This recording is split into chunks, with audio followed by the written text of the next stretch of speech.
3 के लिए बात कर रही है, 3 के लिए।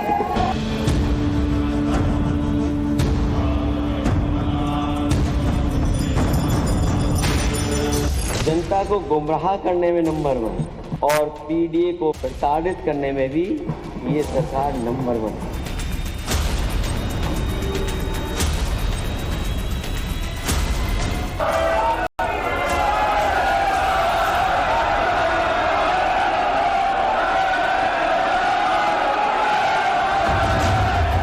भारी संख्या में देशी तथा विदेशी पर्यटकों के आने की संभावना, इससे हमारी आर्थिक स्थिति मौजूद है। जो माननीय सदस्य इस बधाई प्रस्ताव के पक्ष समाप्त।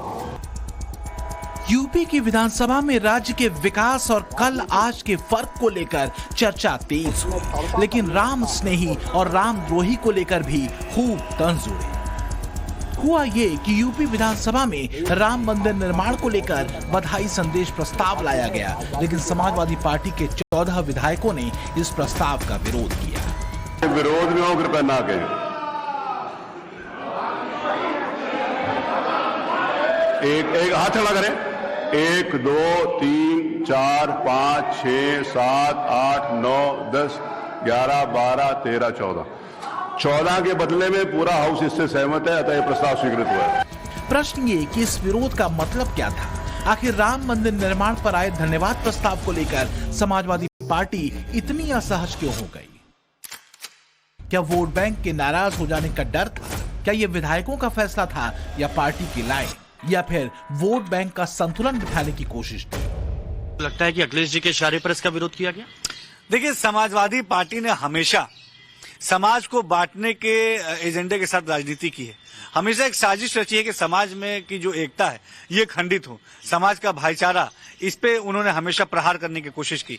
लेकिन राजनीति की बिसात पर समाजवादी पार्टी की ढाई घर की ये चाल कहीं बहुसंख्यक समाज की नाराजगी की वजह न बन जाए।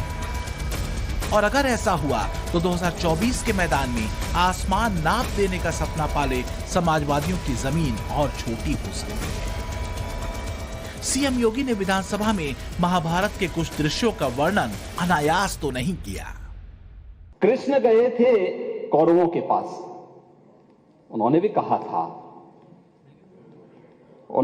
था, बस दे दो केवल 5 ग्राम, रखो अपनी धरती तमाम। यही तो हुआ था अयोध्या के साथ, और यही हुआ काशी के साथ, और यही हुआ था मथुरा के साथ भी। हमने यही तो कहा, लेकिन यहां तो इस समाज सैकड़ों वर्षों से यहां की आस्था केवल 3 के लिए बात कर रही है, 3 के लिए। दुर्योधन ने कहा था, सुच्याग्रम नेव दास्यामी बिना युद्धेन केशव, यानी सुई की नोक के बराबर भी जमीन नहीं दूंगा मैं, एक कृष्ण युद्ध के बगैर नहीं दूंगा। तो महाभारत का युद्ध तो होना ही होना था। क्या हुआ? पूरा कौरव पक्ष से ही स्वाहा हो गया, समाप्त। राजनीति में कोई दांव छोटा नहीं होता। यहाँ तो बात उस मुद्दे की है जो बहुसंख्यक सनातनियों की आस्था और भावना से सीधे जुड़े हैं। अब कहीं ऐसा तो नहीं कि समाजवादियों ने राम मंदिर पर धन्यवाद प्रस्ताव का विरोध कर सेल्फ गोल कर लिया? क्या यही वजह थी कि अखिलेश मैदान में उतरे तो राम मंदिर के बजाय अयोध्या पर कुछ आरोपों के साथ उतरे? अयोध्या से ज्यादा जमीनों का गोरख धंधा कहीं नहीं हुआ। सत्ता के संरक्षण में रजिस्ट्रियों में अनियमितताएं हुई। कितने घंटे में कितना बदल गया, कुछ मिनट में कुछ करोड़ों कमा लिया। लेकिन बात अब आगे निकल चुकी है। अयोध्या में भव्य राम मंदिर निर्माण का संकल्प पूरा हो चुका है और अब बात नए संकल्प की है। ज्ञानवापी में एएसआई सर्वे में मंदिर के साक्ष्य मिल चुके हैं, तो सवाल यह है कि क्या मथुरा का संकल्प भी पूरा होगा? हमने तो केवल 3 जगह मांगी, अन्य जगहों के बारे में कोई मुद्दा नहीं था। अयोध्या के लिए, और देखिए अयोध्या का उत्सव लोगों ने देखा तो नंदी बाबा ने भी कहा, भाई हम काहे इंतजार करें।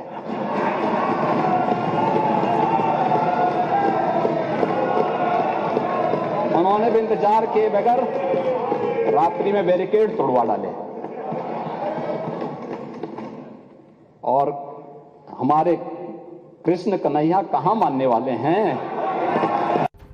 लेकिन बात सनातन आस्था की नहीं थी, बल्कि उस राजधर्म की भी थी जो वोट बैंक के तुष्टीकरण के बजाय जनता के संतुष्टीकरण के लिए जरूरी है।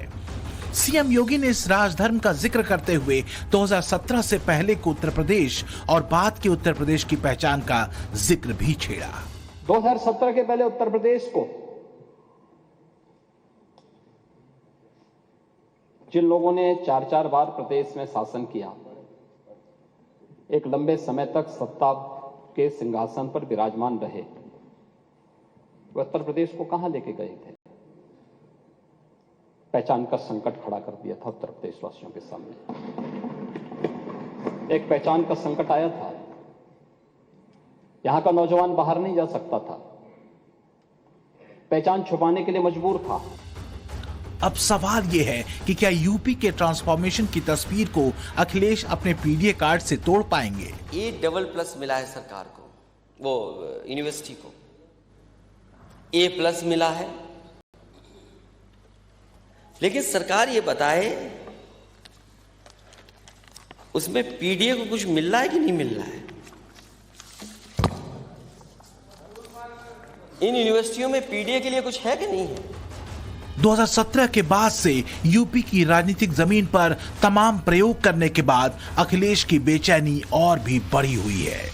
रही सही कसर अयोध्या में भव्य राम मंदिर के बनने से उठी राम लहर ने बढ़ा दी है।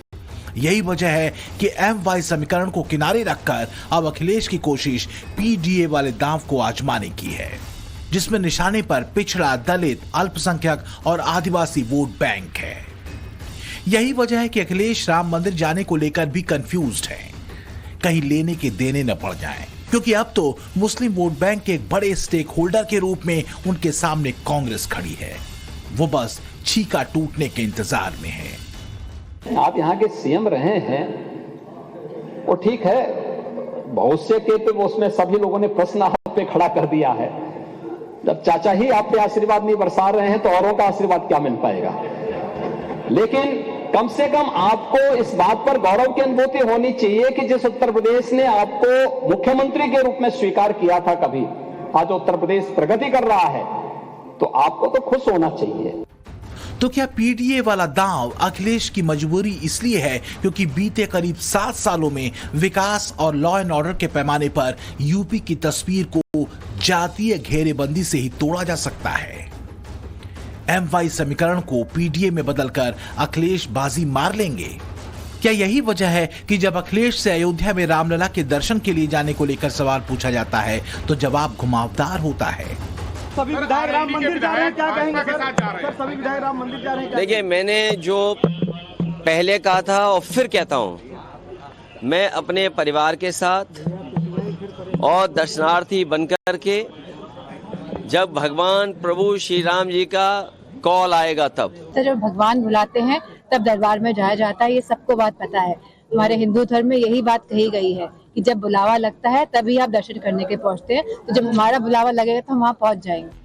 कहीं ऐसा न हो कि भगवान राम के बुलावे का इंतजार करते करते ज्ञानवापी और मथुरा के अध्याय का भी उपसंहार लिख दिया जाए, क्योंकि जिस तेजी से साक्ष्य मिल रहे हैं और कानून की लड़ाई आगे बढ़ रही है, वो न्याय के निर्णायक मोड़ तक पहुंचेगी, ये तय है। सीएम योगी ने विधानसभा में खड़े होकर संकेत यही दिया और अखिलेश के पीडीए वाले दांव के बहाने चाचा शिवपाल यादव को महाभारत पढ़ने का सुझाव दिया।